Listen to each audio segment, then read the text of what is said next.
dos quadros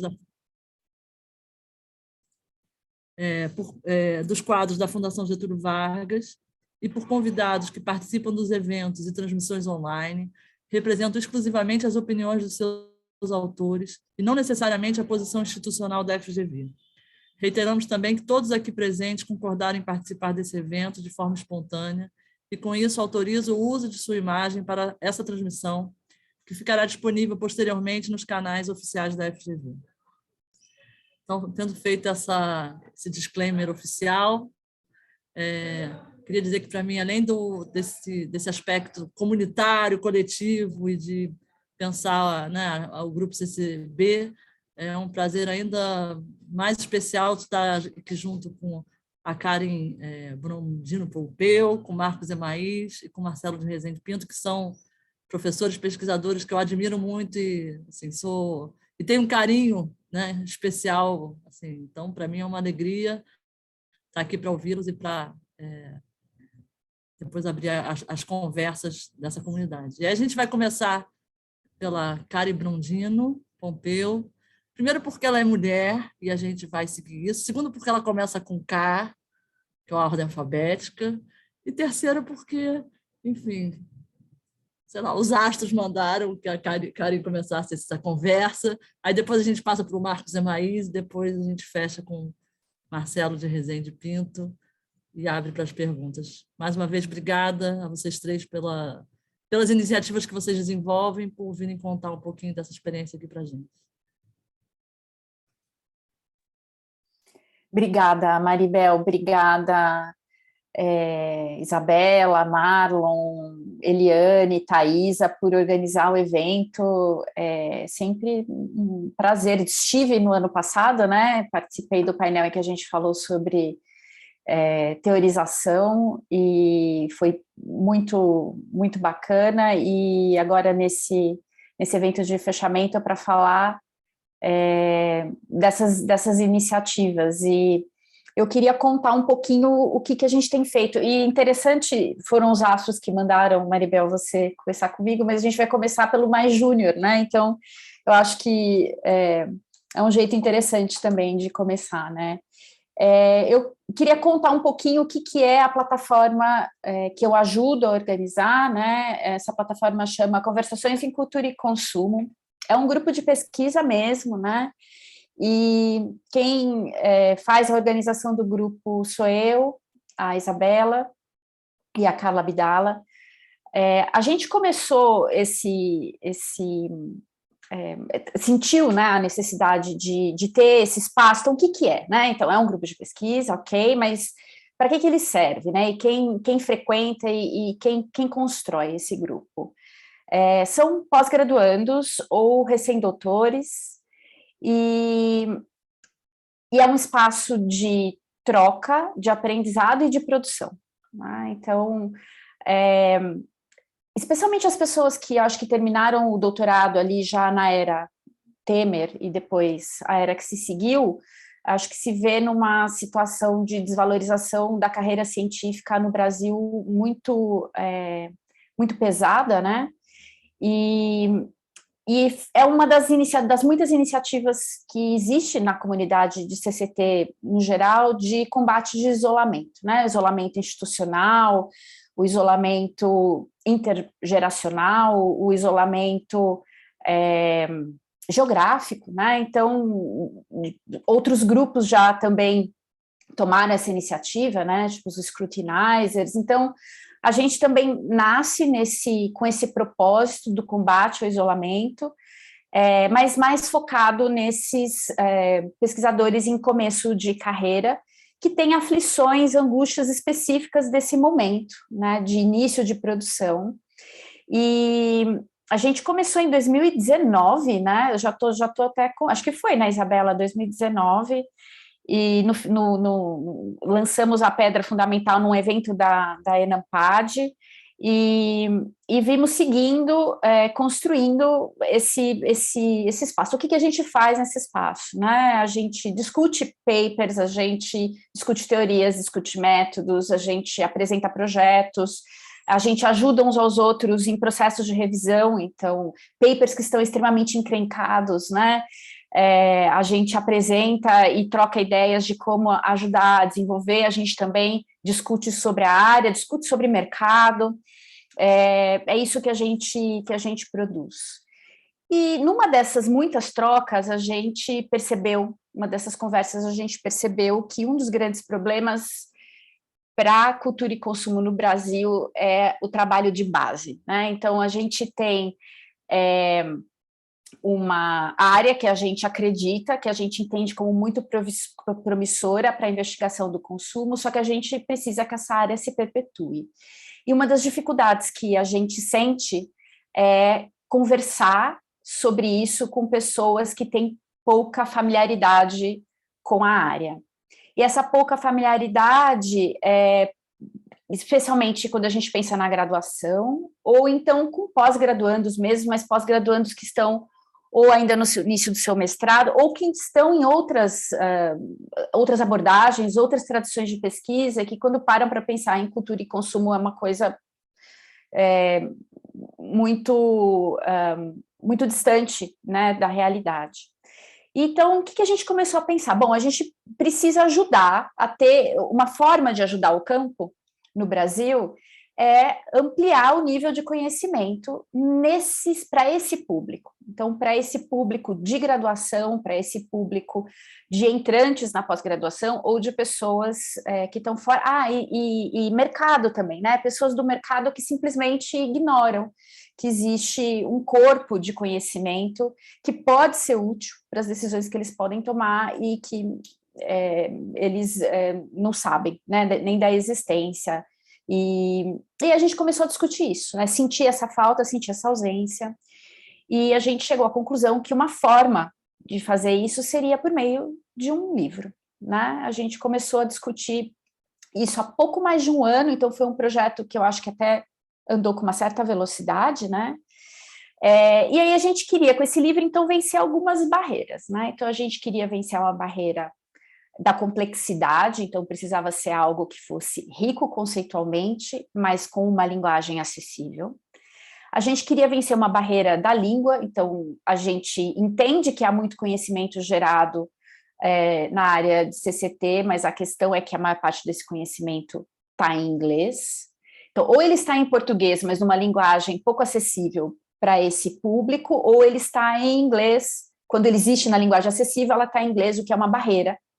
Mesmo, não sei como é a experiência de vocês, mas mesmo em instituições cujo perfil socioeconômico do estudante é muito, muito elevado, o inglês é uma barreira gigantesca, né? E uma barreira de acesso, a gente queria um livro que fosse muito acessível. Então, o que a gente queria, né? Nosso sonho ali, a nossa idealização, né, para esse livro. Então, teria que ser em português, ele teria que ter essa linguagem fácil. Então, um estudante de primeiro semestre que ele fosse capaz de entender sobre o que está sendo falado, só que, ao mesmo tempo, sem ser reducionista.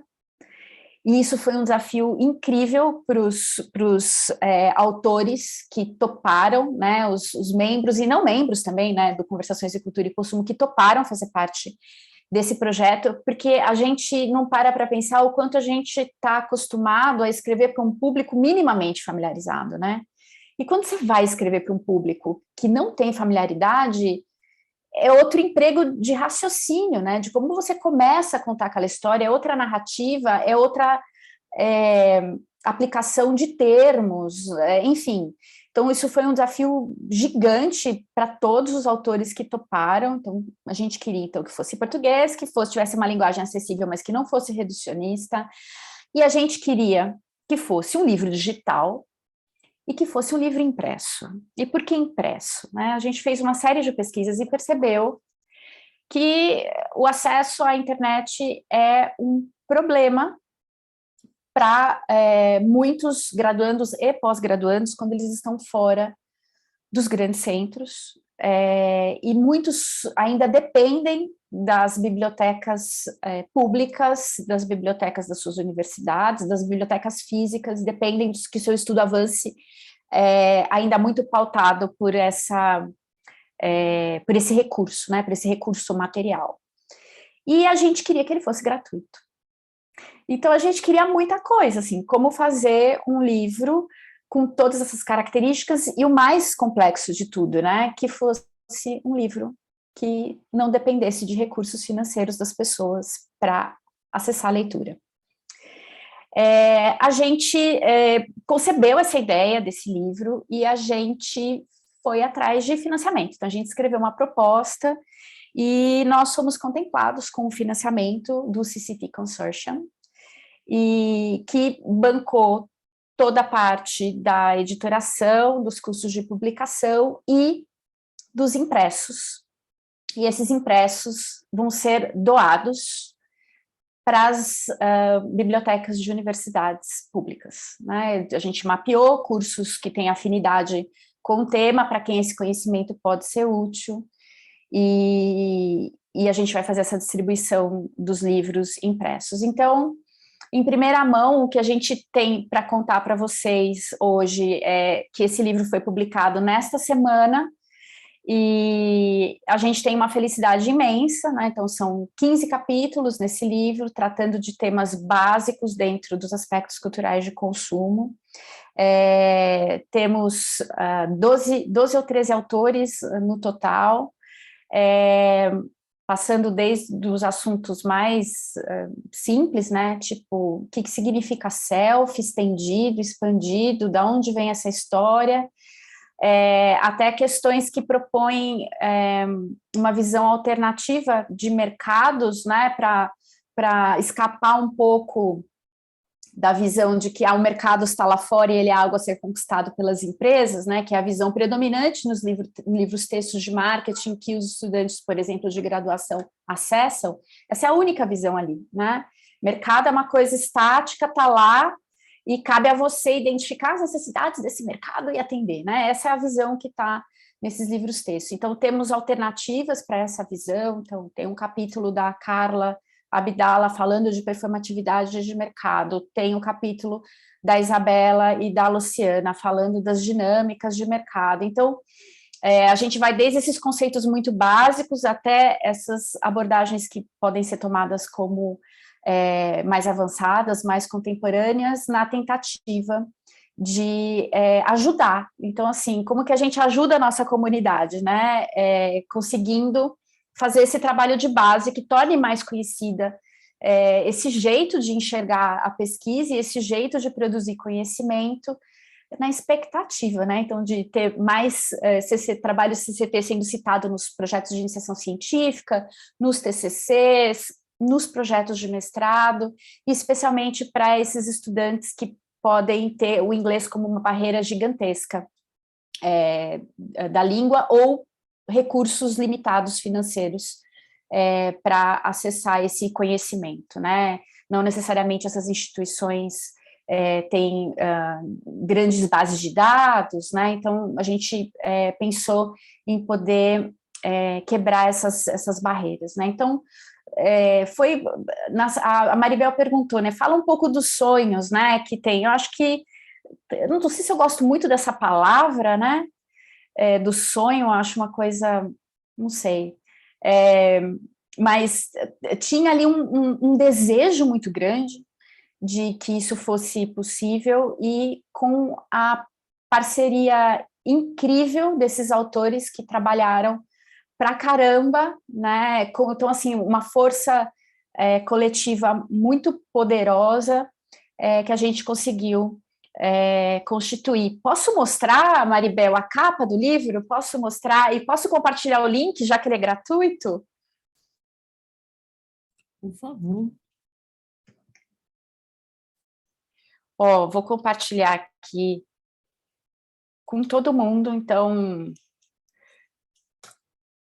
tá aí, tá disponível no Google Livros para quem quiser baixar, né, compartilhar o link com seus estudantes, né, navegar ali, capítulos incríveis, né, capítulos sobre corpo, né, acho que talvez seja os primeiros capítulos, que é o capítulo da Marina Viotto e da Carol Zanetti, talvez um dos primeiros capítulos que vai falar sobre corpo em português, é uma das primeiras leituras, né, sobre corpo em português nesse formato muito acessível, né? E aí eu vou só compartilhar minha telinha aqui para mostrar a carinha, né, do livro para vocês. Essa aqui é a carinha dele, né? E aí todos os nossos capítulos aí são 3 partes no livro, 15 capítulos, e esse é o nosso esforço atual agora, digamos, né? Acabamos de dar a vida, né, para esse projeto, e a gente está pensando já nas próximas coisas, né? O que a gente pode, de novo, como grupo, como produto desse grupo, né? Como produto científico, mas de divulgação também, que esse grupo pode produzir.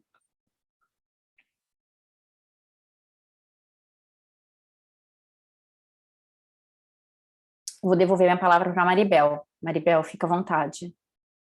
Obrigadíssimo, Karen. Muito, muito legal. Adorei o projeto e, sobretudo, não sabia dessa informação de que o livro é distribuído gratuitamente nas universidades. Eu acho super, super interessante desenvolver o projeto com essa natureza. Lá no Google, nesse link, a gente não consegue baixar o PDF, né? Só ler ali no site. Não consegue, tem o botãozinho do download, você consegue baixar sim. No meu não apareceu não, mas depois eu vou eu mando de novo, você consegue sim, peraí. Bom. Acho que é lá na engrenagem, Maribel. Eu também demorei aqui a achar, mas aparece lá, tem uma engrenagemzinha, tem um PDF. Vou tentar enquanto a gente está aqui. Então tá ótimo. Vamos passar a palavra agora para o Marcos Emaís. Obrigada, Marcos, por participar e apresentar. Obrigado, Maribel. Obrigado também aos organizadores do evento pelo convite. Estou muito feliz de estar aqui com a Karen, Marcelo e a Maribel. E, Karen, parabéns a você e a Isabela e a Carla pela organização do livro, muito bacana. Parabéns mesmo. A minha fala hoje vai ser nesse sentido de falar sobre essas consolidações de conhecimento do nosso grupo CCB, particularmente com foco nos esforços que eu e alguns colegas estamos empreendendo para tentar abrir espaço à nossa academia de marketing para a gente poder trazer mais discussões sobre decolonialismo.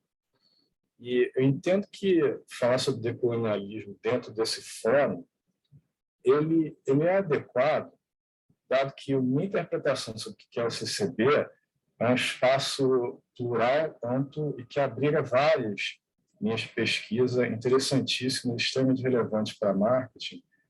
E sendo um dos integrantes dessa comunidade que já vem acompanhando o desenvolvimento dela desde a sua concepção, se não me engano, em 2015, na Gran Rio, primeira reunião, não era nem um encontro mesmo. Eu me sinto bastante à vontade de falar desse tema, que é um pouco não tão tradicional, mas que dentro desse fórum ele sempre foi muito bem recebido.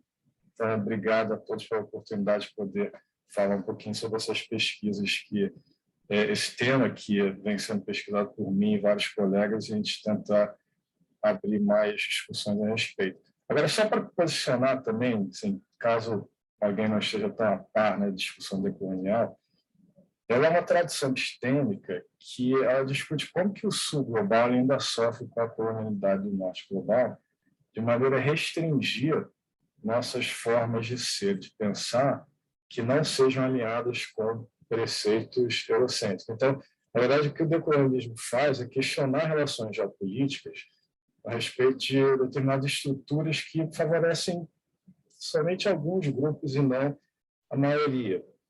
Então, dada essa tradição crítica, né, assim, não é exatamente comum a gente encontrar discussões sobre decolonialismo e marketing, e provavelmente o grande problema é como trazer essa discussão para dentro de uma esfera de consumo.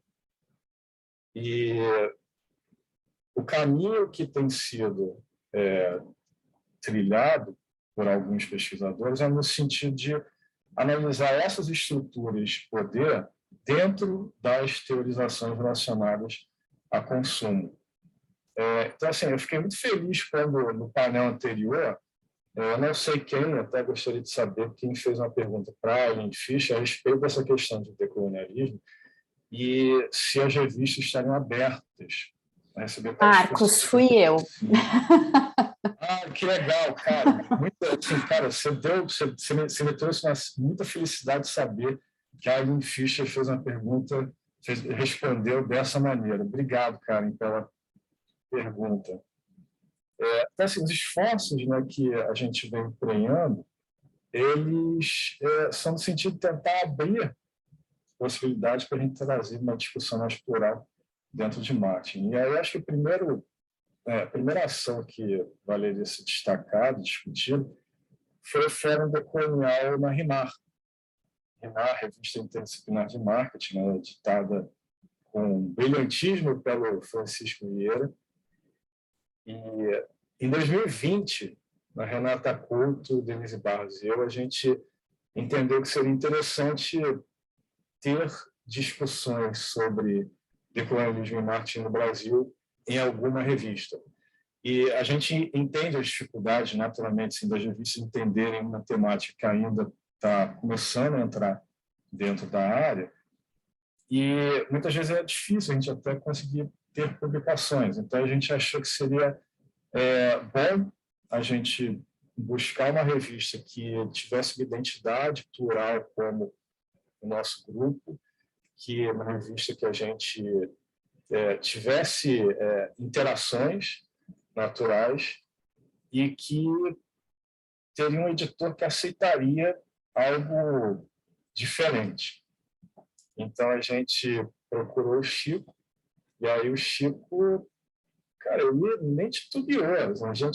E pior que a gente criou uma situação com o Chico que foi meio estranho, porque, lembre-se, nós estávamos em 2020, pandemia, todo mundo sobrecarregado de trabalho, e a gente chega lá para o Chico e fala assim, Chico, vem cá, você topa isso? Vai te dar mais trabalho. Cara, ele topou, na boa, assim, na hora ele topou. E a gente ainda teve um truque, né? A gente virou para o Chico, não deu muito tempo para ele pensar. Ele falou, Chico, olha só, estamos começando a Anampar 2020, a gente queria até o final da Anampar dizer que a gente vai ter o fórum na RIMAR. Você topa? Assim, eu acho que o Chico nem conseguiu entender o que era. E assim, tá bom, são vocês, vai para esse negócio aí. Aí a gente foi, divulgou o edital, desculpa, a chamada, e, para nossa surpresa, a gente acabou recebendo 8 artigos submetidos. Aí, por que eu estou dizendo surpresa? Porque, assim, é um tema diferente, não sei o quê, mas o problema não era a gente receber 8 artigos, o problema é que o Chico tinha virado para a gente e falou assim, tá bom, a gente pode abrir um fórum na RIMAR com 4 artigos, sendo que 4 seriam 3 dos submetidos e o primeiro artigo seria aquele introdutório, né, para falar a respeito do fórum, não sei o quê. E aí, a Denise e a Renata, e a gente meio que deu uma adiança, um braço e falou assim, então tá, então o Chico quis dizer 4 dos artigos submetidos mais um introdutório.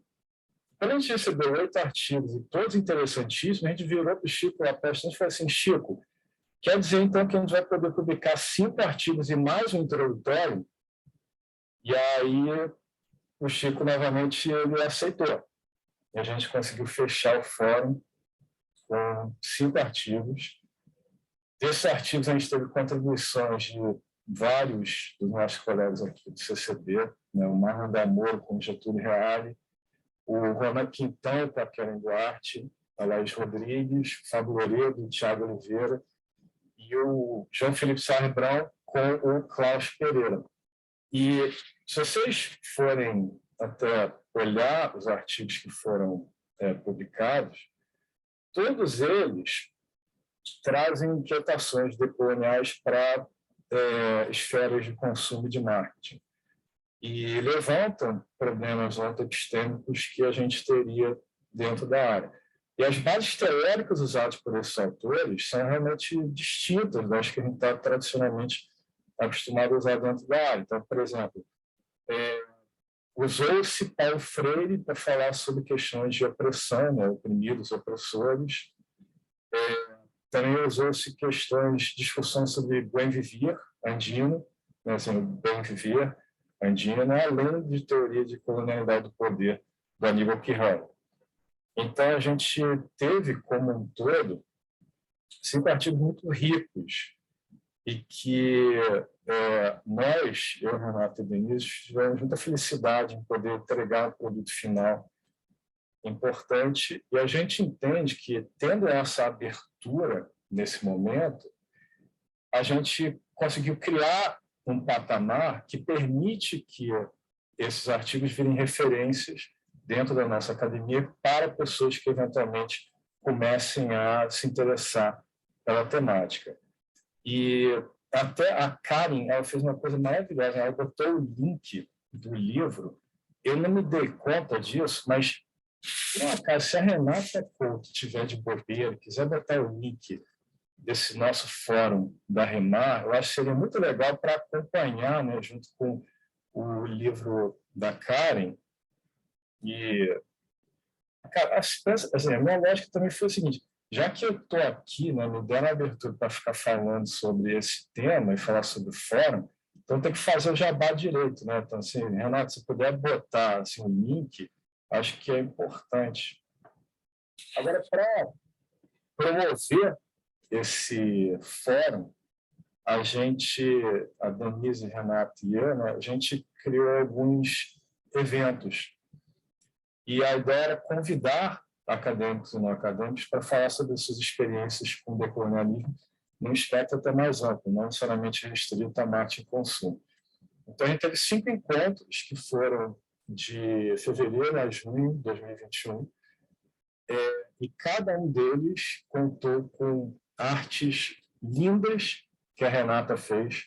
A gente acabou divulgando sempre em grupos de WhatsApp, né? Mas estamos incentivando a Renata a fazer uma exposição em algum museu expressivo brasileiro, dado que ela tem esse lado artístico dela, que ela, infelizmente, esconde de todo mundo.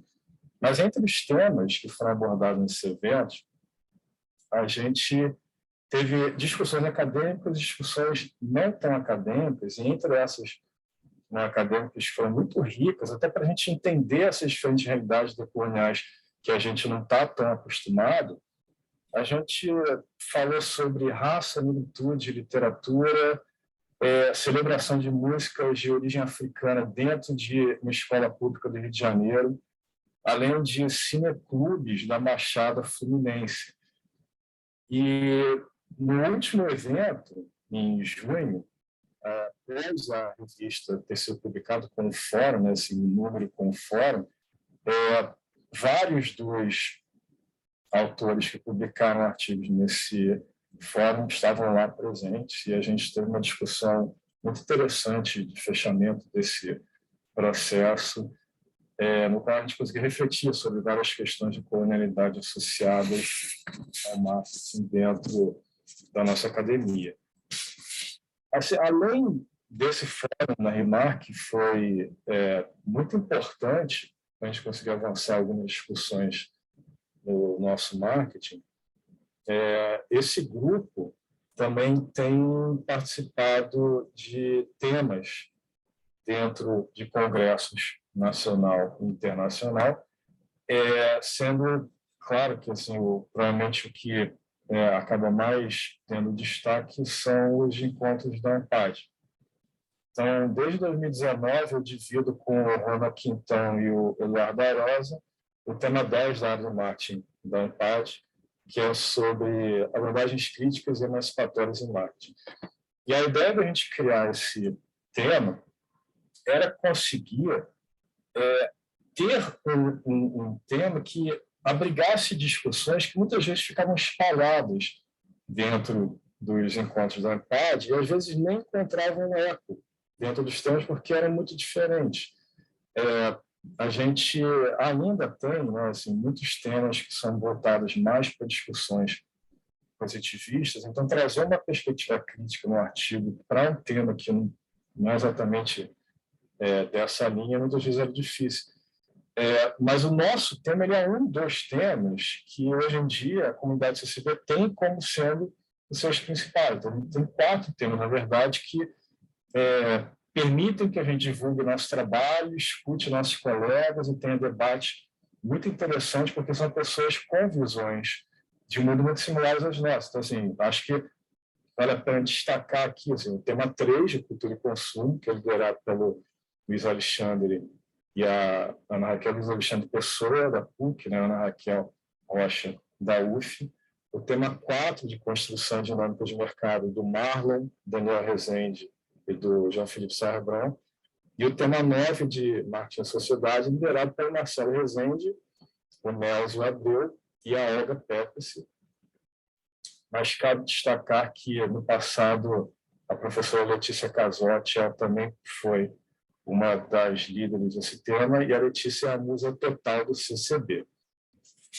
Então, assim, entendendo que a gente tinha a missão de fazer o tema 10 funcionar, em 2019, muita submissão foi nossa, eu, Ronan e a Rosa. Assim, a gente teve um esforço, a gente queria garantir que a gente ia ter pelo menos uma sessão. A gente conseguiu ter, na verdade, 2 sessões, foram muito legais, a gente entendeu, assim, cara, parece que tem alguma coisa interessante aí para a gente explorar. E hoje em dia o tema já está mais consolidado, e eu digo isso porque ele não depende mais só dos esforços dos líderes, porque a gente recebe trabalhos de vários acadêmicos, não necessariamente ligados a nós, seja como nossos alunos ou até amigos, colegas, mas pessoas até que a gente tem pouco ou quase nenhum contato. Recentemente, nos últimos anos, a gente tem conseguido receber artigos de cunho crítico vindos do Norte e Nordeste do Brasil, que é interessante, porque foge também do eixo mais Sudeste e Sul, que seria, a princípio, onde tais discussões talvez fossem até mais disseminadas. Além do ANAMPAD, acho que merece estar também os esforços que a gente tem feito no Macro Marketing Conference. Em 2018, a professora Olga Kravitz, da Universidade de Londres, ela me convidou para dividir com ela esse tema chamado Globalização, Neocolonialismo e Marketing nessa conferência. A Olga, que inclusive veio para o CCB de 2018, junto com a Gulis Guerra, para dar uma palestra, foi muito interessante. Em 2021, a Denise Barros e a Ana Raquel Rocha, ela, junto com a professora June Francis, da Simon Fraser University, lá do Canadá, também elaboraram um tema chamado Raça, Racismo e Desigualdades e Resistência no Mercado, que foi aberto esse ano, que recebeu submissões. E, de uma maneira geral, o que a gente tem visto é que, mesmo sendo até um pouco uma linha de pesquisa um pouco diferente do que a gente se propõe como linha de pesquisa vindo do Brasil, a comunidade do macromarketing tem aceito muito bem os nossos trabalhos. E muitos brasileiros têm ido a esses congressos, e a gente tem conseguido algo interessante, que de vez em quando, ano passado, por exemplo, a gente teve uma sessão só com trabalhos de autores brasileiros. Em 2022, provavelmente, a gente terá a mesma coisa, sessão só com autores brasileiros, e o pessoal do Norte mesmo acha isso muito legal, e participam e contribuem e veem as nossas pesquisas com muito respeito. Então, assim, com essas ações, eu entendo que, aos poucos, o nosso objetivo de abrir espaço dentro da Academia de Marketing para discussões mais plurais ligadas ao decolonialismo estão ocorrendo, mas eu acho que, assim, mais ações poderiam ser feitas nesse sentido, né? Então, por exemplo, criar mais disciplinas na nossa grade de disciplinas de programas de pós-graduação ligadas a temas de pós-colonialismo, decolonialismo. Acho que seria importante, eventualmente, trazer tais discussões para dentro de disciplinas já existentes. E, nesse esforço, invariavelmente a gente vai acabar descobrindo imagens, literaturas, realidades, praxes decoloniais que são importantes para a nossa realidade como acadêmicos de marketing. Também trazer mais atores engajados com decolonialismo na prática deles e que são de fora do meio acadêmico. A gente tem muito a aprender com essas figuras que muitas vezes a gente está afastado.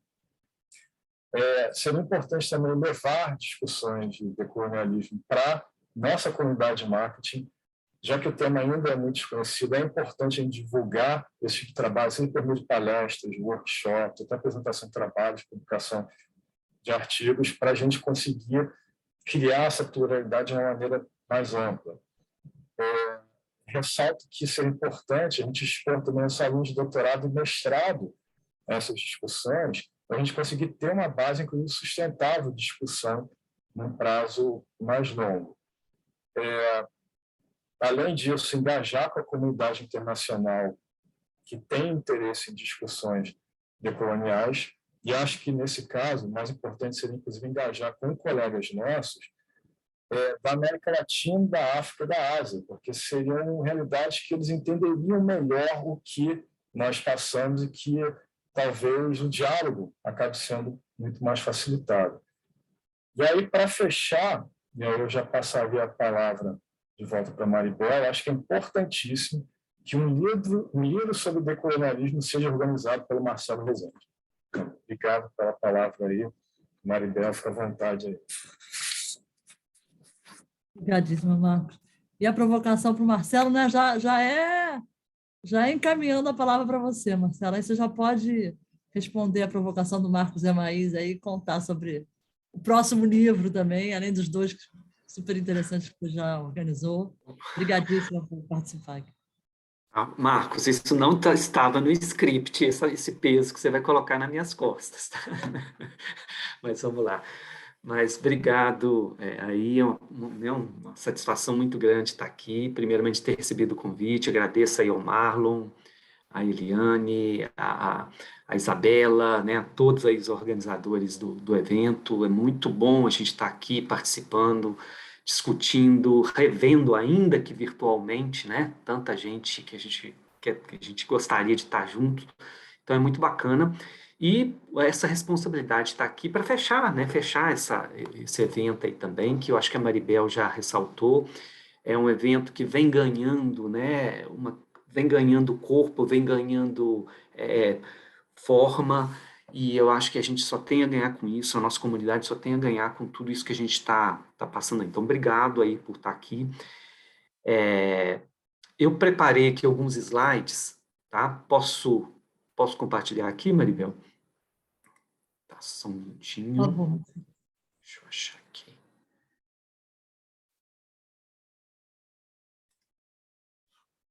Ok? Vocês estão vendo? Bem, pessoal, então,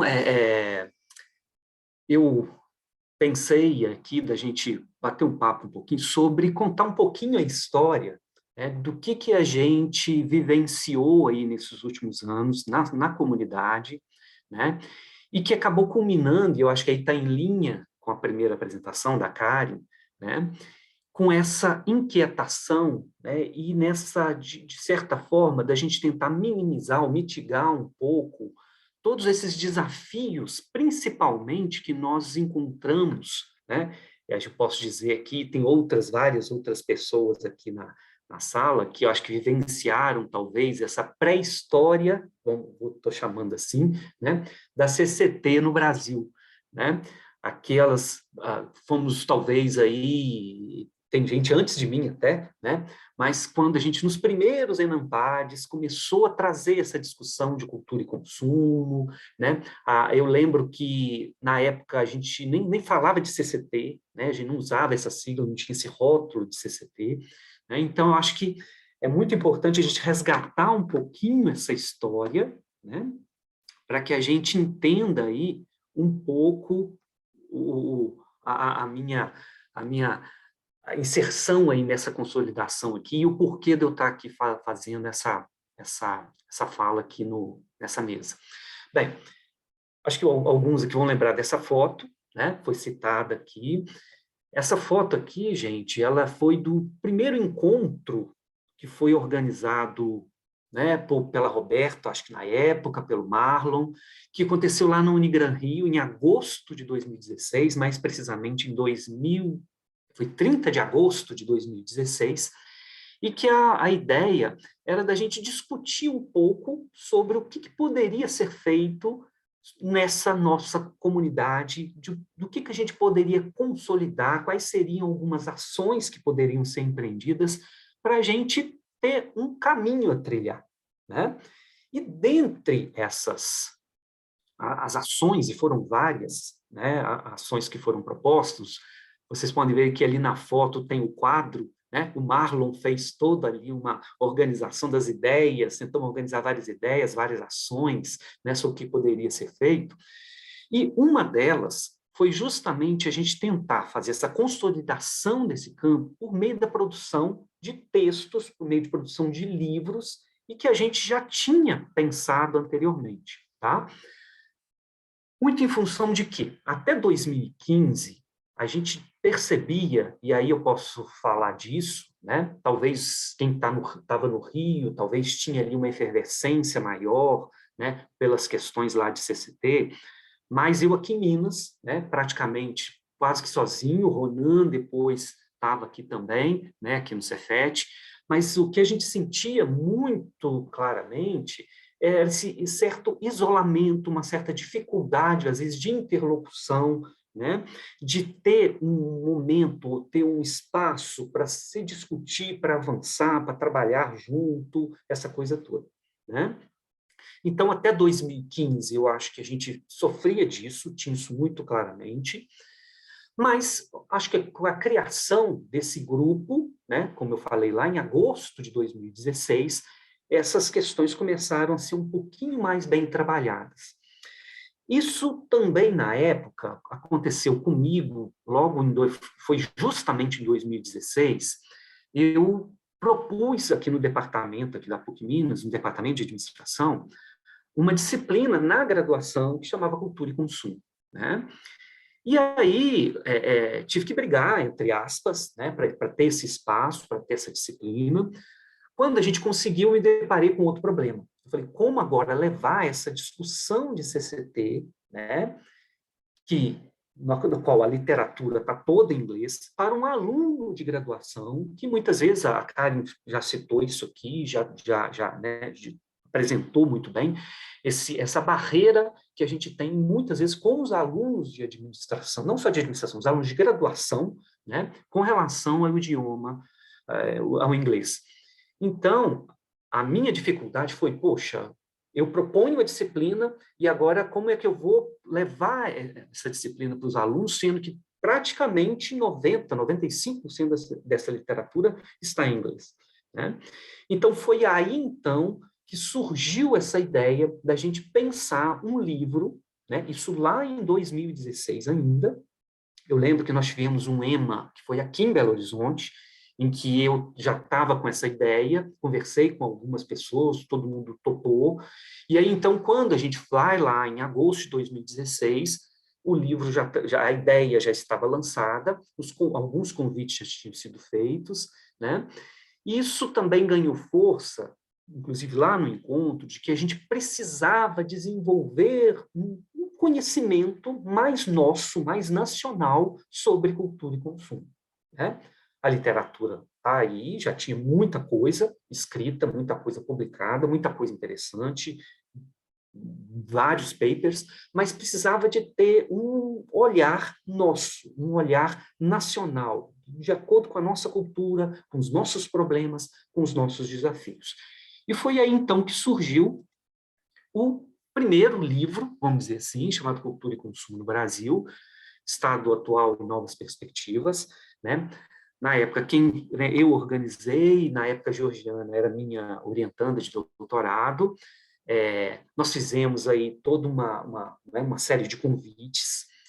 Isso aconteceu em 2016.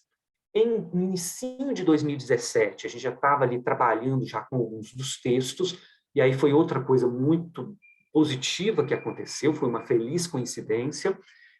A editora aqui da PUC Minas, ela conseguiu uma verba com a FAPEMIG, que é a Fundação de Amparo à Pesquisa aqui de Minas Gerais, e a gente conseguiu um dinheiro para fazer essa publicação, né?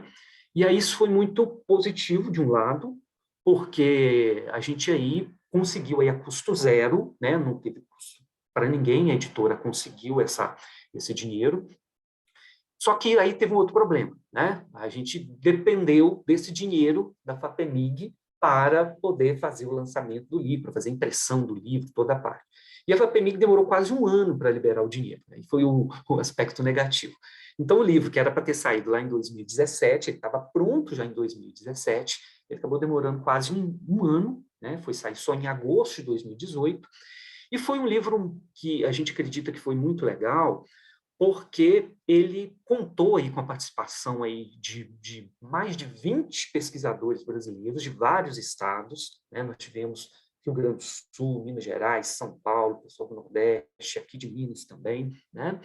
E ele foi aquele livro que tem ali, ele foi dividido em 3 partes, né? Uma primeira parte que conta muito ali o início da CCT, né? Como que ela surge, né? Lá ainda, pensando lá ainda na Odisseia do Belk, depois um capítulo que vai trazer essa discussão para o Brasil, o quanto que o campo de cultura e consumo no Brasil estava naquela época, como é que estavam as publicações, os centros de pesquisa que estavam com publicações, os principais pesquisadores e outros textos também interessantes, né? Bem, isso foi em 2018, e aí a gente acabou criando um outro problema depois, porque muita gente, né, que a gente tinha convidado não tinha conseguido, uma série de motivos, participar do primeiro livro, né? Então, nós ficamos meio com aquela dívida, né? Inclusive, nós recebemos depois capítulos, depois, eu falei, o livro já foi para a editora, não tem como. Pô, como perder todos aqueles textos? E aí, então, em 2019, a gente pensou em organizar aí um volume 2, vamos dizer assim, né, com outros textos, convidando outros pesquisadores também, né? Isso foi em 2019, o nosso todo planejamento aí, de novo, foi por água abaixo, porque a ideia era 2020, mas aí veio pandemia, né, aquela confusão toda, e aí nós conseguimos a segunda publicação de Cultura e Consumo no Brasil, e aí com o subtítulo de Avançando em Novas Articulações, né? O livro foi lançado em março de 2021, também contendo aí 14 capítulos e com mais de 20 pesquisadores brasileiros, né? Tivemos pesquisadores diferentes do primeiro volume, vamos dizer assim, tá? Então, se a gente pensar bem, né, juntando aí, né, os 2 livros, nós temos aí mais de 40 pesquisadores, né, que contribuíram de alguma forma com essa construção desse conhecimento, com essa construção ou essa consolidação desse conhecimento em CCB aqui no Brasil. Bem, não satisfeitos ainda, né? Está faltando alguma coisa, né? A gente, em 2000, aí durante a pandemia também, a gente estava com pouca coisa para fazer, né? A gente estava aí meio que, né, ociosos aí, né? Só dentro de casa, não tinha o que fazer. E aí foi um voo mais solo, nosso aqui, do nosso grupo de pesquisa, né? Eu e 2 orientandos meus, Gustavo, que já defendeu a tese, e o Bruno, que ainda hoje é meu orientando aqui de doutorado, nós propusemos um livro chamado Pesquisa Transformativa do Consumidor, né, que é esse movimento que surgiu lá nos Estados Unidos, né, no âmbito da ACR, Association for Consumer Research, chamado Transformative Consumer Research, né? A gente pensou essa pesquisa, pensamos esse livro, né, muito em função de uma pesquisa que a gente teve o financiamento do CNPq, e que basicamente aí foi também, gerou a tese do Gustavo, né? Nós fizemos uma pesquisa bem ampla aqui, numa cidade aqui da região metropolitana de Belo Horizonte, com um grupo de idosos, né, vulneráveis, né, idosos de baixa renda, é um grupo de 120 idosos, e todo aquele material que a gente coletou, foram quase 3 anos de pesquisa de campo lá. Então, teve uma parte de etnografia, teve uma parte de estudo do mercado, teve uma parte depois de entrevistas, depois teve uma parte que compôs aí a tese do Gustavo, que foi a parte de histórias de vida. E aí, então, a gente falou, poxa, eu acho que a gente também pode dar essa contribuição para a comunidade, né, lançando esse livro. Esse livro foi lançado no finalzinho do primeiro semestre do ano passado, né, aí já não foi mais pela editora pública, que a gente não conseguiu o financiamento adequado aqui, e aí foi por conta nossa mesmo, a gente publicou com a editora Apris, lá do Paraná, né. É importante lembrar que o livro ele sai dessa pesquisa nossa, né, que teve aí a participação, que teve financiamento sem PQ, né, e a tese do Gustavo, né, que também faz, de certa forma, tem a ver com esse livro, ela teve menção honrosa no Prêmio CAPES de Teses do ano passado, né. Então, é um livro que também tem a sua contribuição aí. E eu falo que eu não estava no script, a ideia do Marcos, né, porque nós temos aí com outros desafios, né. Estamos aí no Prelo com o livro Pesquisa Qualitativa em Marketing, né? Muitos de vocês aí foram convidados, alguns escreveram, outros não puderam, vão ter outras oportunidades. Nós estamos aqui em planejamento com o chamado Casos de Ensino em Consumo, que eu acho que é uma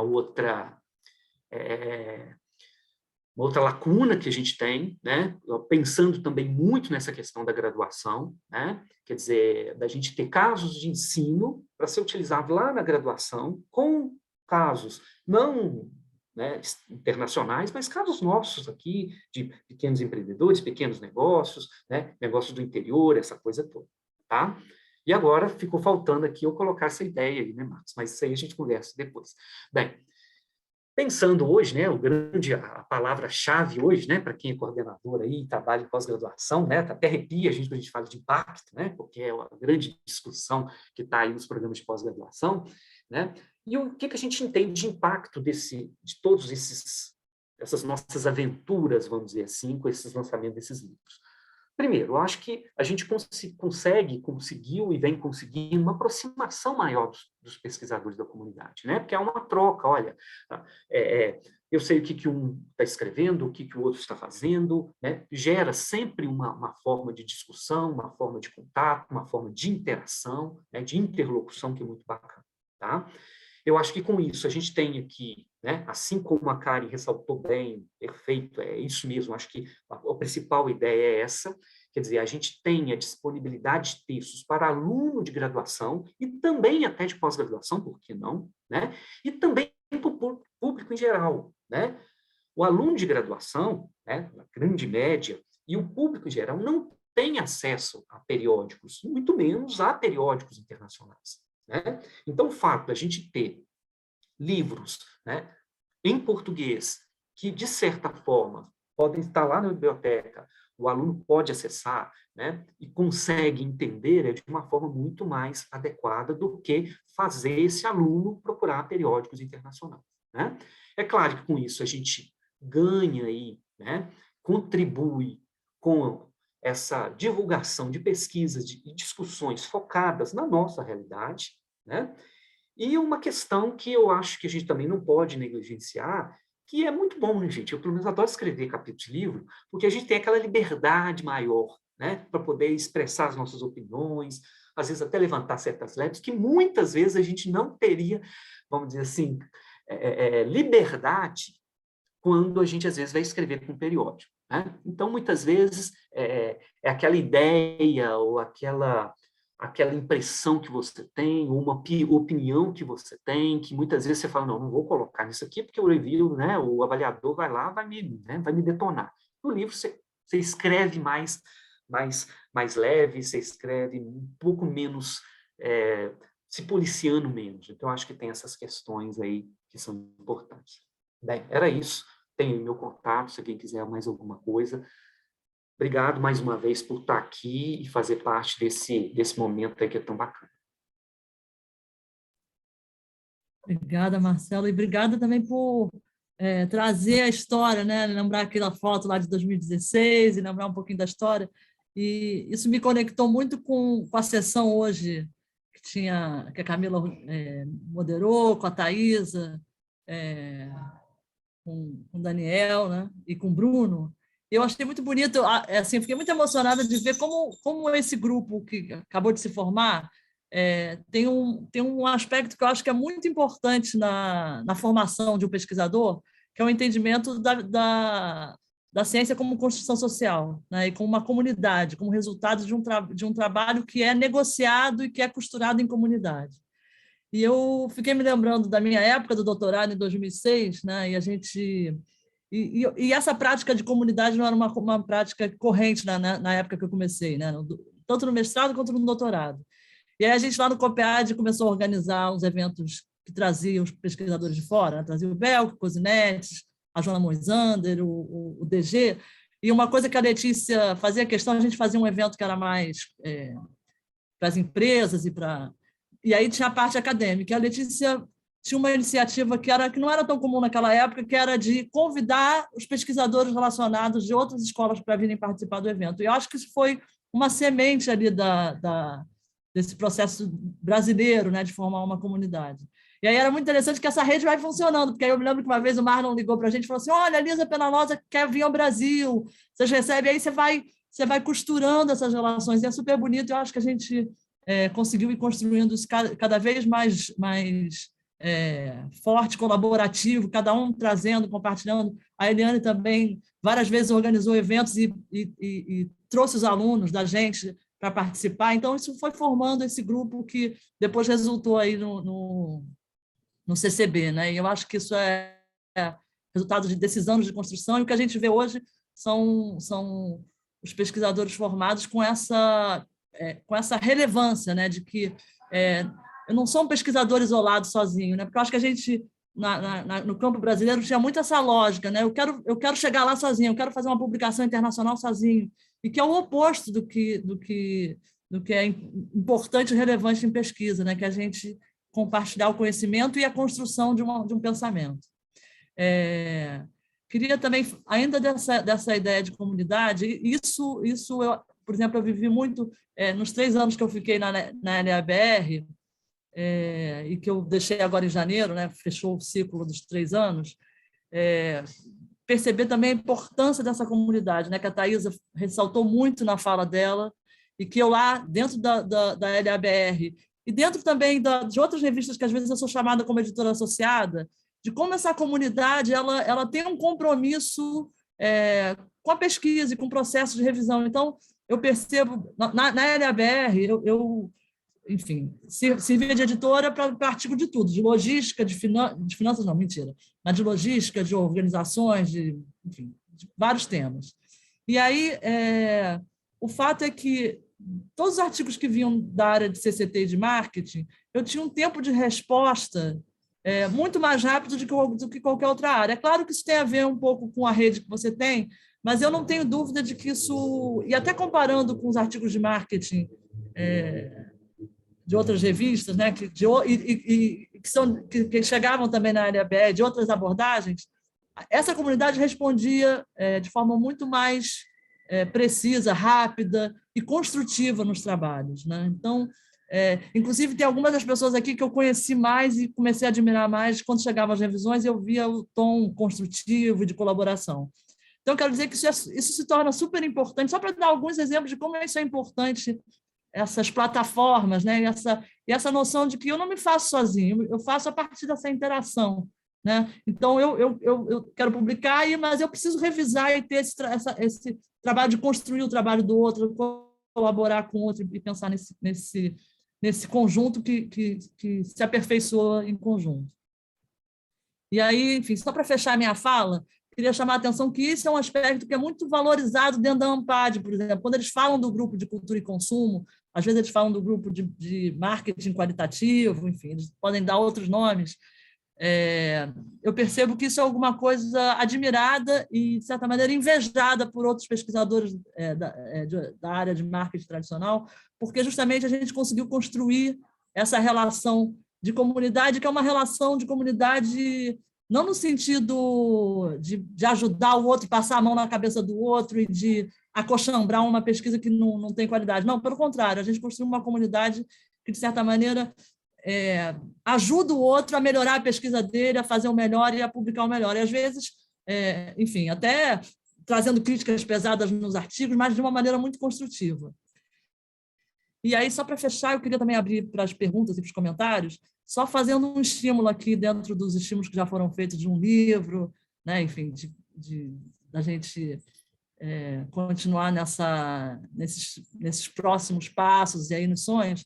Queria estimular a gente a pensar também numa mesa redonda para a Nampad, porque eu acho que é muito legal a gente pensar em que temas que a gente quer levar desse grupo para ser discutido no campo de marketing de maneira geral dentro da Nampad. Então, isso também pode ser um tema que a gente discute um pouco, ou quem tiver interesse em levar isso para a Nampad, eu estou à disposição para a gente costurar e fazer, como foi o exemplo lá da mesa que teve no ano passado sobre a questão do racismo, que a Ana Raquel Rocha, a Letícia Casotti, a Denise e a Flávia Galindo organizaram, que foi uma mesa assim, brilhante, assim, que eu acho que trouxe um valor enorme para a Nampad. Então, queria, mais uma vez, convidar vocês, se vocês tiverem interesse e vontade, da gente levar as nossas temáticas, as nossas pautas, as nossas visões lá para esse fórum da Nampad. E aí, agora eu abro para as perguntas, aí quem quiser trazer, a gente pode fazer, como caracteriza a nossa própria comunidade também, de uma maneira informal, e levantando a mão e falando e trazendo aí o que achar interessante para o grupo discutir e questionar aí a Karen, ao Marcos e ao Marcelo. Obrigadíssima pelas falas e pelas iniciativas de vocês. E vamos às perguntas para os nossos palestrantes. Por favor, Francisco. O Francisco é que eu sou fã das revisões que chegam dele. Não, você está sendo generosa. Eu acho que eu vou deixar para o final, porque, na verdade, eu ia tentar interagir com isso que você falou sobre a questão da comunidade, mas, na verdade, esse é o momento de interagir com os três, né, que apresentaram e fazer perguntas para eles. Então, eu deixo para o final, se eu puder participar e fazer um comentário ao final a respeito dessa ideia de construção da comunidade. Obrigado.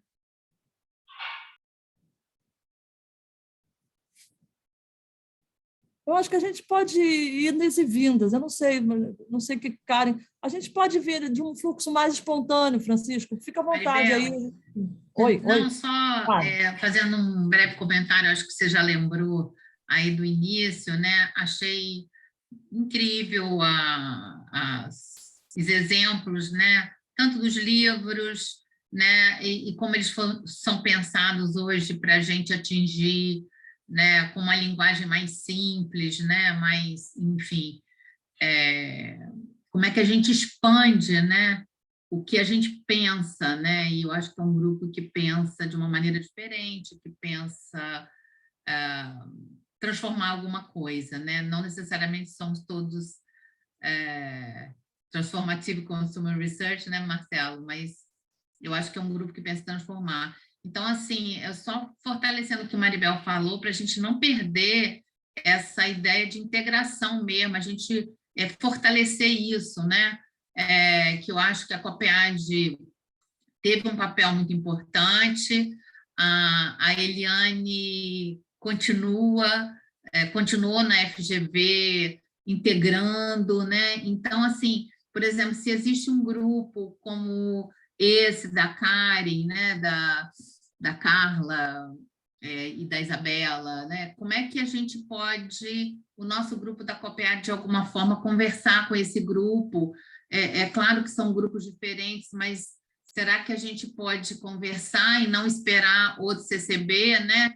Então, vamos tentar fazer um encontro de grupos, né? Às vezes pode não ser produtivo, mas a gente pode pensar em alternativas, né?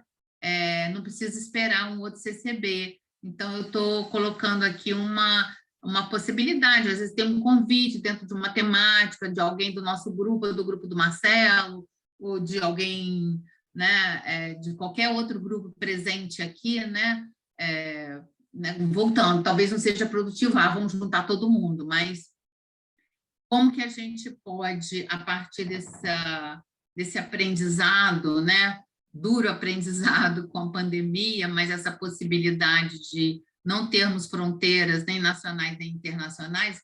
A Maribel conhece essa história que eu encontrei uma vez fora do Brasil, um professor de marketing, há muito tempo atrás, e nós estávamos conversando com outro professor que não conhecia a gente, perguntou, mas vocês estão perto? Não, o Brasil é muito grande, a gente está distante. Aí ele falou, ele perguntou distância geográfica, distância também cultural, e eu ia responder dentro da minha ingenuidade assim, claro que não, né? Tipo assim, somos todos brasileiros, mas antes de eu responder, esse colega, muito tempo atrás, falou, sim, distância, né?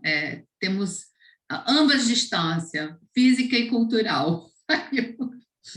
Eu aprendi muito naquele momento a esperar o outro responder, não sair eu falando. Mas, enfim, eu acho que a tecnologia pode vencer essas barreiras mais, né? E a gente pode, como um grupo brasileiro, se integrar mais e produzir mais e melhor, né? Era só isso. Obrigada a vocês aí. Temos o Marlon e o Jansen também. Bom, vou rapidinho aqui, até para dar espaço de fala para os demais. Nessas reflexões aí que foram muito bem apresentadas, acho que escutando vocês falarem agora, acho que não poderia ter sido um painel de encerramento melhor o evento do que esse, né? Um momento que nós vamos justamente fazer uma espécie de balanço, né? Trazendo uma retrospectiva, especialmente para aqueles que estão chegando agora, estão participando dos primeiros CCDs, e acho que essa provocação que a Maribel fala de ter um painel no Enampad e outros espaços, seja um balanço do que já foi feito, mas também a construção de caminhos futuros.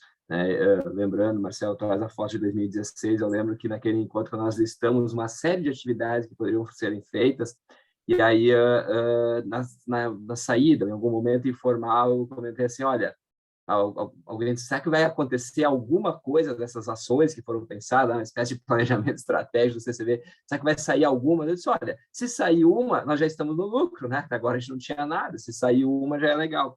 E aí fui anotando até algumas coisas, né, de tudo que nós já concretizamos, então, desde então, 5 eventos, sei lá, se a gente considerar talvez o número de inscritos, né, 200, 250 inscritos em cada um dos CCBs, diferentes universidades do Brasil, os temas do Enampad, as edições especiais da RIMAR, as edições especiais estão por sair, livros, fóruns, enfim, tantas coisas. Mas um ponto que acho que caracterizou a comunidade CCB nos últimos anos, e tem ficado mais evidente, talvez, nos anos mais recentes, a partir dessa integração, a partir do momento que nós começamos a interagir entre nós, é uma frase que o meu orientador, o Nick, querido, professor no ano passado, deixar minha homenagem aqui a ele costumava muito dizer que é a diferença na unidade e a unidade na diferença. Ele usava muito essa frase para, enfim, em vários momentos, né? A unidade na diferença e a diferença na unidade. E eu acho que talvez isso tem caracterizado a comunidade CCB nos últimos anos, nos últimos 2, 3 anos, é quando nós conseguimos enxergar as diferenças naquilo que era unidade. Talvez quando nós éramos isolados, nós achávamos que nós éramos todos iguais, né? Entre aspas, né? E aqui o igual e o diferente não no sentido do nós versus eles, mas com suas particularidades, como a Letícia disse agora, né? Algumas diferenças talvez culturais, algumas preferências de pesquisa, por exemplo, mais orientado para o mercado, outro mais orientado para o consumidor, outro numa perspectiva mais teórica, outro numa perspectiva mais de transformação social, mas as unidades na diferença. E conseguir preservar o diálogo da diferença na unidade é fundamental para o sucesso do grupo, né? Acho que isso que é... E aí o tema, né, do evento, que envolve a ideia de diálogos, foi posto justamente pensando nisso, né? De conseguir manter um diálogo, conservar um diálogo ao longo do tempo, considerando que há diferenças na unidade e unidade nas diferenças. E aí eu queria... trazer esse tema, o Marcos trabalha com um tema muito específico, com uma diferença dentro da unidade, né? Nós falávamos antes no painel CCT, que está ligado a uma lógica neoliberal, se não está ligado, e aí vai o Marcos falar de decolonial dentro de um grupo, cultura e consumo, por exemplo, é uma diferença dentro dessa unidade. O Marcelo trazendo o TCF, a Karen já numa perspectiva de construir um conhecimento mais universal, vamos assim dizer, ou mais capaz de transitar em outras áreas. E eu queria ouvir, então, dos painelistas, essa percepção dessa relação entre a unidade na diferença, a diferença na unidade, como lidar com isso, como manter a unidade dessas diferenças e reconhecer as diferenças dentro da unidade.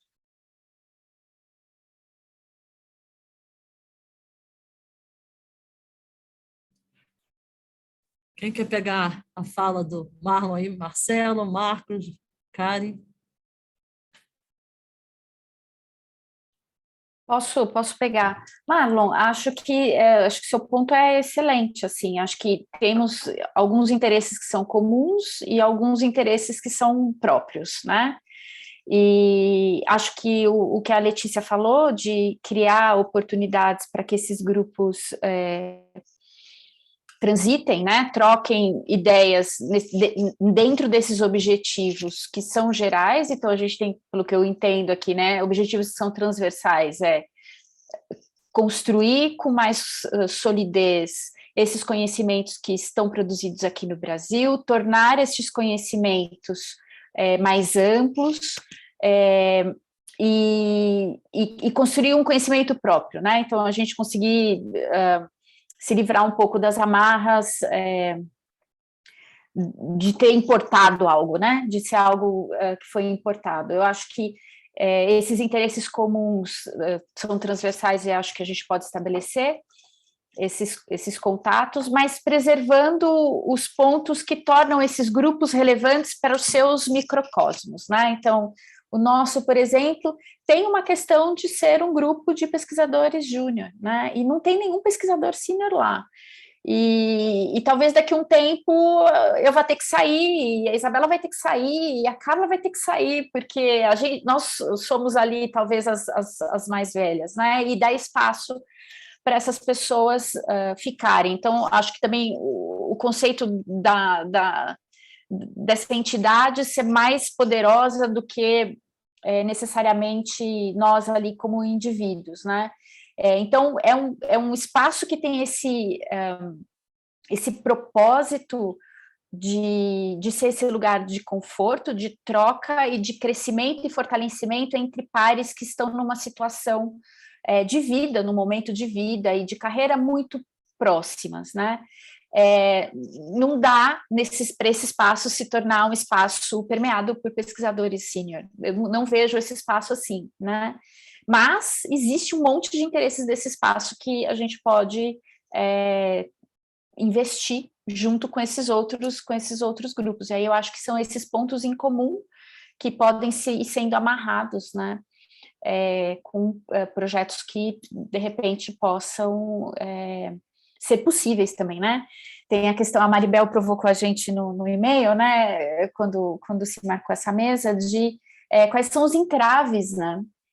Tem um entrave, eu acho que eu diria tempo. Qual é o entrave? Tempo, dinheiro, né? São os principais entraves naturais desse tipo de esforço, né? Mas mesmo com esse problema gigantesco de tempo que a gente vive, até acho que sendo mais focados, né, em quais são os esforços que são transversais, eu acho que a gente pode fazer um uso mais produtivo desse contato. Respondi a tua pergunta, Mário? Muito melhor do que a minha provocação.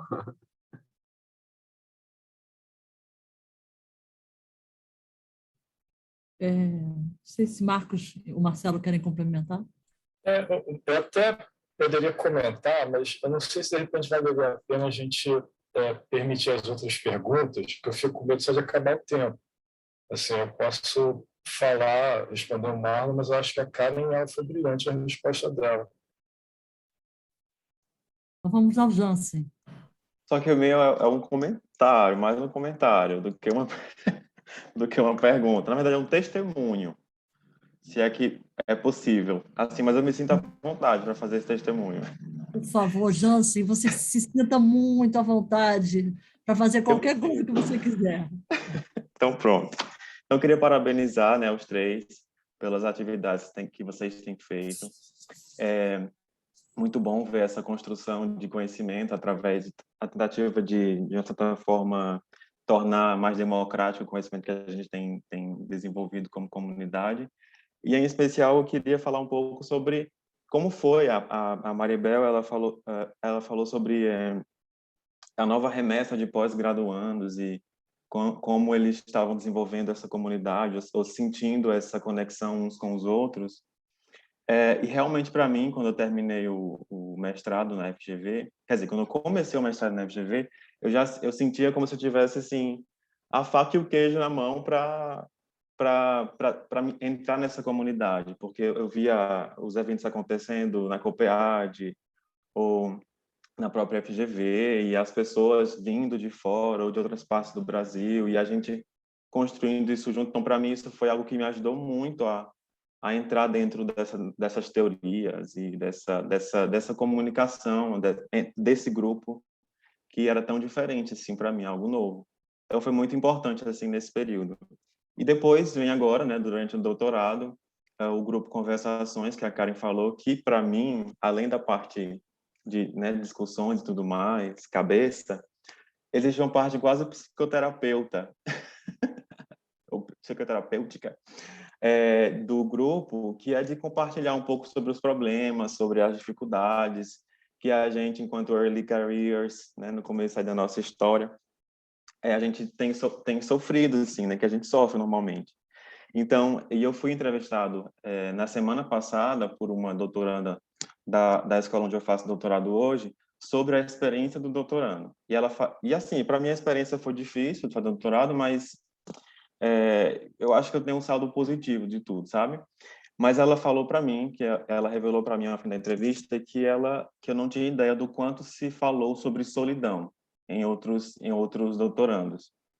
E é algo que realmente não fez parte da minha experiência, assim, porque eu tive não só o grupo geral, CCB, mas também esse nosso microgrupo Conversações, e as outros pesquisadores internacionais também, que a gente tem buscado contato e desenvolvido parcerias. Então, isso ajuda muito. Eu acho que não se vê muito isso em outras comunidades científicas. Então, esse era o testemunho que eu queria fazer sobre a minha experiência com vocês. Muito obrigado a todos e a todas, e é isso. Muito bom.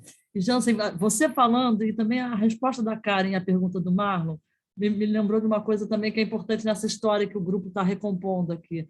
Eu me lembro quando nessa fase aí, enfim, que eu estava também júnior, né, uma experiência que me impressionou muito, inspirou muito, foi os scrutinizers que o Marlon e a Daiane faziam. E aí a gente olhava aquilo com uma surpresa, porque realmente eles ensinaram para a gente a importância desses grupos pequenos e do grupo júnior fazendo uma coisa dessa natureza. E eu olhava com uma admiração para Marlon e Daiane, assim, pô, caramba, eles pensam numa coisa boa para caramba. E aí eu acho que esse exemplo a gente teve deles também. E também lembrar da Daiane, né, que organizava lá os encontros no Chile e também abria para a gente, né? E aí me lembrei muito de você, porque eu me lembro que aquilo foi uma experiência super importante, a Flávia também, só para dar conta de como é que a gente, às vezes, vai olhando uma iniciativa que parece pequena, né? Mas que abre uma janela enorme para você pensar a relação de trabalho de um grupo, né? Francisco, desculpa, Maribel, porque eu não posso falar sobre esse meu testemunho, não falar sobre os eventos que aconteceram no Chile, porque realmente mudaram a minha vida, só queria falar isso. Quero agradecer a Daiane, a Flávia e a Pilar por tudo. Mas, enfim, só para... A Camila também, né, Camila? Da Camila também. Os scrutinizers... Eu ia falar isso. Eu acho que foram muito, e tem muito a ver com isso que o Karen está fazendo aqui, que vocês estão falando. Eu acho que, assim, só para dar conta de que eu acho que, às vezes, essas iniciativas que vocês vão fazer é que vão dar conta do que vai ser daqui a 10 anos, porque isso aqui também é um pouco resultado desses movimentos, né, que são feitos, às vezes, por grupos pequenos, mas que mobilizam os outros, né? Então, isso é super, super interessante, para a gente amarrar essa história do CCB que a gente está, cada um trazendo um bocadinho, né? Francisco, chegou a hora que já dá para a gente ter o teu comentário. O que você acha? Tá mudo, Francisco. Não, obrigado. Então, tá me ouvindo? Ok? Tá. Obrigado pela oportunidade. O que eu queria falar é bem rápido, assim, é mais diante dessa convocação quase que você fez na sua fala, Maribel, e que mencionou por diversas vezes a ideia de comunidade, eu queria falar assim, e recuperar um pouco daquilo que eu falei na minha apresentação em 2019 no CCB, lá no Rio, na UFRJ, que eu acho que foi o mais recente que a gente teve do ponto de vista presencial, em que eu falava sobre nós, nossa comunidade, quer dizer, nós, nossas publicações e nossa comunidade de estudos. Eu acho que, de fato, assim, não há como negar o fato, se a gente está no 5º encontro, é porque a gente, de alguma maneira, convergiu, construiu essa comunidade. Mas eu acho que a gente ainda se vê pouco na publicação uns dos outros. Eu acho que nós olhamos pouco ainda para os estudos que nós produzimos. Eu tenho analisado diferentes artigos, tenho dado pareceres, aqui na RIMAR mesmo, a revista é pequena, embora ela seja o 2º maior fator de impacto, quer dizer que a gente gosta ou não da métrica do SPEL, dentro dos periódicos brasileiros, ela só perde para a revista de marketing da Uninove, a revista brasileira de marketing. Todas as outras que publicam algum tema relacionado a marketing, a RIMAR está em 2º. Então, assim, eu vejo que a gente cita pouco o trabalho dos nossos colegas. Isso, às vezes, me deixa em dúvida se a gente lê o que o outro está escrevendo.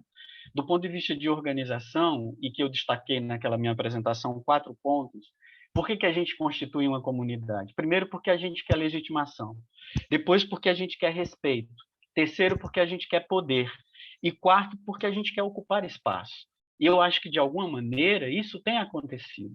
Na sua própria fala, quer dizer, na organização dos livros que o Marcelo mencionou, na organização do livro que a Karen acabou de relatar, e que eu não li ainda, mas eu espero ver citações de autores brasileiros nesses livros.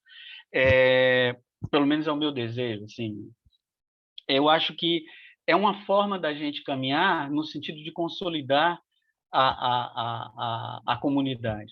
E que isso, quando você mesma fala que em algumas outras áreas talvez exista, você não sei se você usou essa expressão, inveja ou dor de cotovelo, ou admiração que eles têm pelo que a gente tem feito, de alguma maneira eu acredito que a gente conseguiu se articular nesse sentido.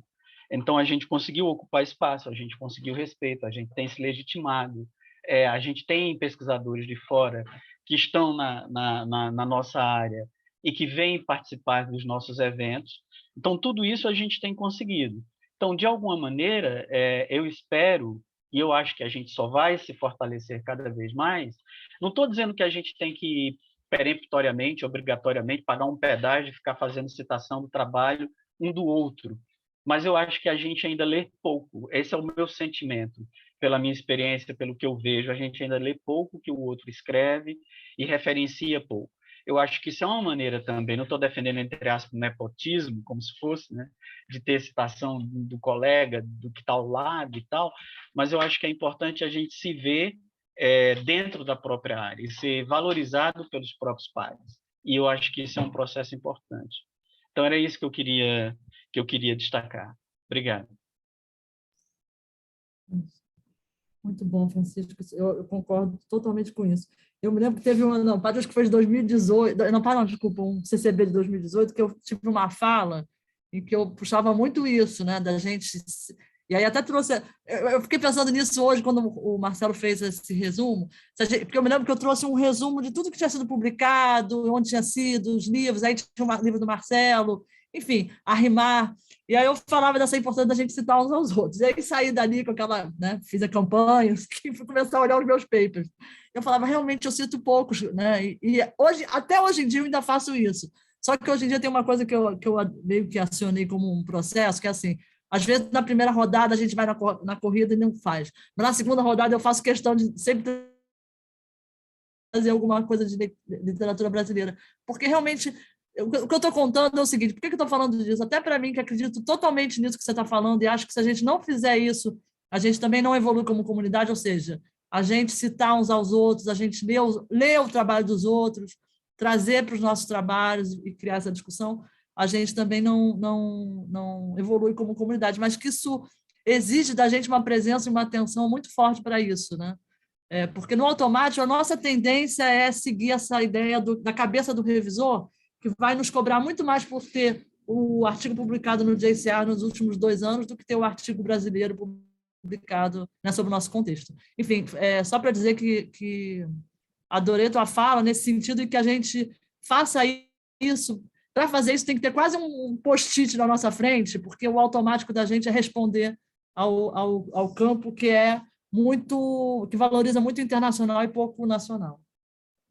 Isabela, depois Ana. Acho que é essa a ordem, não sei se é a ordem mais... Pode deixar para a Ana, eu falo por último. Ana, então vamos, Ana. É muito rápido, porque é bom ouvir a voz das pessoas, porque tem uns comentários muito interessantes no chat e a gente pode perder, alguns são sutis, porém muito importantes.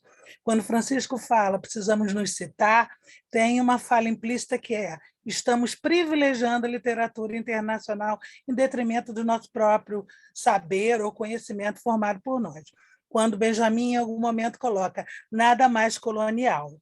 Então, que fique a fala do Francisco, mas que não se perca o tom colonial que o Benjamin nos lembra aqui no chat. Só isso. Isabela. Está no mudo, Isabela. Se a gente quiser falar mais um pouquinho, a gente já está caminhando para 5h30. Se quiserem falar mais um pouquinho, eu falo no fim e a gente fecha. Bora, Isabela, fala logo. Então já vou fechando, hein? Vou falar e vou fechando. Bom, gente, eu acho que queria agradecer muito a presença de todo mundo, e eu acho que essas falas finais, a gente tem algumas coisas legais da gente trazer, assim, né? Que a construção desse grupo, né, que eu tenho muito orgulho de fazer parte, muito feliz de fazer parte disso, e para ajudar a quebrar essas barreiras todas que o Francisco fala, a Ana trouxe, né, todo mundo comentou sobre isso. Acho que a gente teve, ano passado, Karen estava aqui ano passado apresentando como Early Career Researcher, um artigo que foi premiado esse ano no prêmio Sidney Levy. Então, acho que tem essa troca da gente também apresentar aqui, conversar aqui, trazer o artigo aqui, né? Acho que tem uma coisa que ainda falta, talvez, para a gente conseguir participação, como que os estudantes participam mais, né? Às vezes a gente fica vendo as mesmas carinhas dos professores e das pessoas que a gente está sempre vendo, e a gente trazer mais, acho que isso que Eliane falou também, né? De citar, colocar nos planos de ensino, então coisas desse tipo que vão começar a trazer mais os estudantes para cá também, talvez, né? Não sei, coisas que a gente pode pensar para os próximos eventos. Olha eu falando de próximos eventos, né, Marlon? Thaisa. Mas era isso que eu queria falar. Muito bom. Acho que é que isso. Bom, Isabela. Próximos eventos. Aliás, Isabela também é importantíssima aí nessa coisa do CCB, né? Também a gente viu a transição dela para aluna, e já como aluna, assim como a Thaisa também, já como aluna de doutorado, vocês já eram muito ativas no trabalho para a comunidade, né? Eu acho muito interessante essa fala do Francisco, só voltando uma coisa que o Francisco falou que eu achei interessante. Por que a gente forma uma comunidade? Eu acho que quando a gente pensa em comunidade, tem um efeito, e aí ele trouxe uma questão do poder, que eu acho que é muito, muito importante numa comunidade. Mas tem uma questão que eu acho que é sempre esse trabalho para o coletivo, né? Quer dizer, quando você trabalha numa comunidade, você sabe que, no fundo, aquela tarefa é uma tarefa que tem que ser partilhada, né? Então, quando a gente quer construir poder só para um, aquilo não funciona. Eu acho que essa comunidade também teve essa sabedoria intuitiva, que talvez tenha vindo aí dos primeiros fundadores aí dessa comunidade, que a gente já falou alguns deles, né? De saber que o poder vinha quando era compartilhado, né?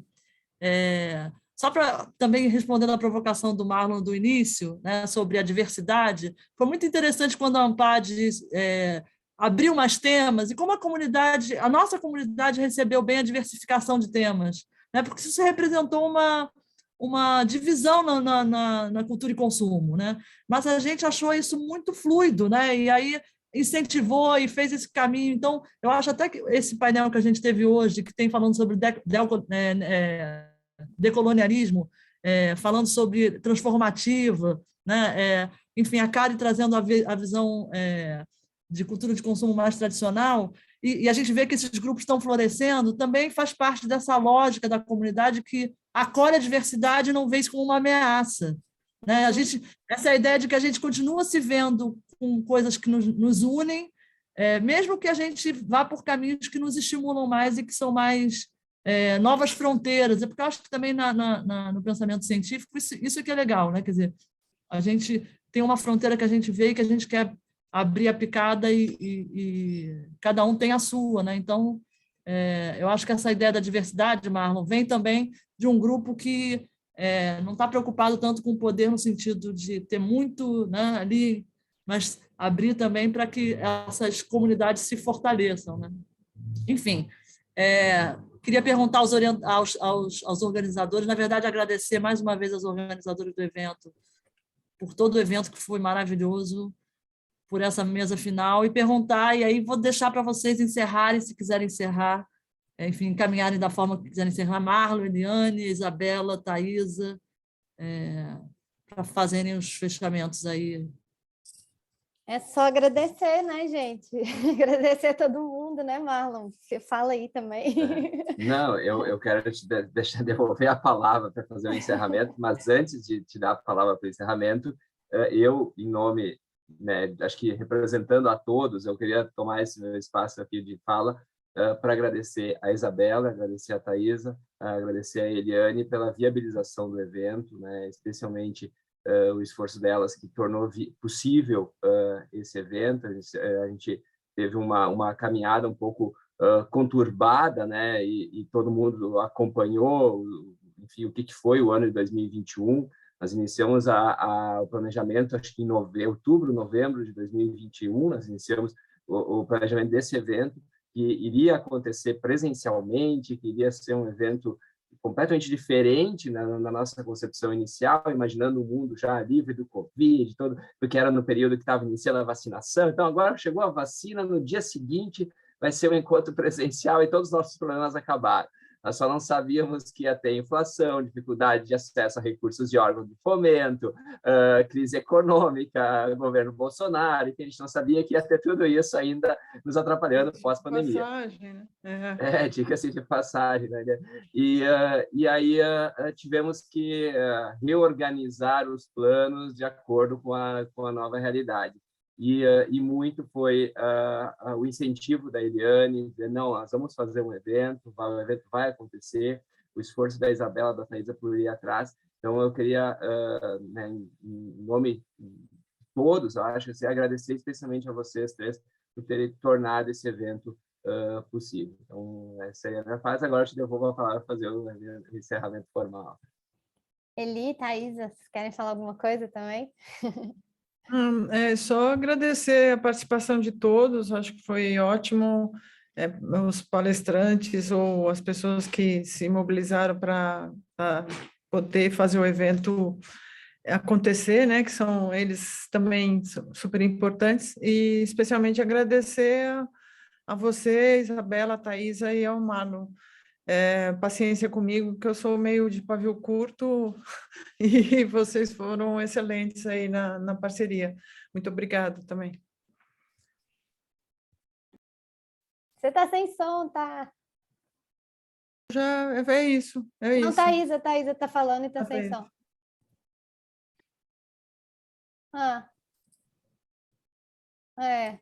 Está sem som. Bom, fala aí, fala por chat. Voltou. Voltou? Então pronto. Não, é só agradecer a todos os palestrantes, os moderadores, todo mundo que está aqui participando, ao Marlon, a Eliane, a você, Isa, pela parceria, você sempre incansável aí fazendo essa ponte com vamos fazer, vamos, e vai dar certo, e deu, e sempre é muito gratificante quando a gente chega no final e vê a comunidade toda reunida, né, com todas essas discussões, e a gente sempre começa a pensar no próximo, porque é sempre muito bom. Então, muito bom rever todo mundo, né, várias carinhas conhecidas, espero poder encontrar todo mundo em breve, pessoalmente, e é isso, obrigada a todo mundo. A gente esqueceu de fazer as fotos, né? Em momento algum a gente lembrou de fazer os prints. Ontem a do Jansen esquecemos, sorry, Jansen, não lembramos, mas a gente ainda vai fazer um print depois, um TBT. Como é que é? Esqueci. TBT mesmo. Isabela, aproveitando só essa virgulinha aí que você deu do esquecemos das fotos, algumas pessoas me perguntaram se havia links ou se vão ser disponibilizados links das apresentações. Se você quiser falar sobre isso. Tá bom, deixa eu dar os recados finais, então. Primeiro, agradecer mesmo todo mundo. A Dicom não está aqui, mas a gente agradeceu muito também toda a infraestrutura que a Dicom possibilitou, principalmente nos Zooms que são dos palestrantes fechados, né? Então, agradecer imensamente a todo mundo, Marlon, Thaisa e Eliane, pela parceria e esse ano, né, não precisa falar, foi um ano meio cheio de altos e baixos para a realização desse evento, mas conseguimos. Então, agradecer a todo mundo e vocês todos que vieram, né? A gente não faz o certificado já, distribui para todo mundo, porque depende da participação online, principalmente nas coisas que tem da GV, mas quem quiser pode pedir para a gente, que a gente prepara. Então, é só mandar um e-mail no... Thaisa, você copia no chat? culturaeconsumobrasil@gmail.com. Obrigada. E acho que é isso. Agora pensar nos próximos passos, nos próximos eventos. A gente vai deixar links... o link que a Ana perguntou. A gente vai mandar tudo que a gente conseguir, coisas do chat e tudo mais, a gente manda para aquele mailing que a gente tem, então os e-mails que estão cadastrados lá vão receber. Se não, a gente tem um site, ele está no forno, mas a gente vai conseguir pôr ele no ar e disponibilizar tudo lá também. E a GV também disponibiliza na página dela aquelas que foram gravadas dentro da GV, que são aquelas fechadinhas que a gente não se via as carinhas aqui. Então, daqui um mês, mais ou menos, isso deve estar disponível. Qualquer dúvida, estamos nesse e-mail. E é isso. Obrigada. Fala um pouco mais do site, que o site a gente criou com a ideia de... né? Fala. Então. A gente criou um site, eu e Thaisa, que colocamos a mão na massa, então a gente não é designer, então a gente ainda está em processo, mas ele vai sair, ele vai ser colocado no ar. É um site para a gente ter da nossa comunidade, então é mais um espaço também de compartilhamento, de acesso, então desses links, artigos, a gente tem um monte de ideia, ele vai começar mais simples e vai sendo construído, então isso em breve ele deve estar por aí no ar, a gente informa todo mundo também. Agora eu não vou saber o link, mas quando ele estiver no ar eu vou mandar para todo mundo. A gente promete que a gente torna ele público aí para todo mundo divulgar. E para isso, né, para a gente ter cada vez mais participação de gente jovem, de gente que está estudando o tema. Acho que essa é a nossa grande vontade, né, com esse último painel, acho que isso ficou muito claro, como que a gente amplia isso. Obrigada, gente. Ser mais citado, né? Sim. Ser mais usado. Né, Francisco? Obrigada. Ótimo. Obrigado, tchau. Beijo para todo mundo. Bom fim de semana.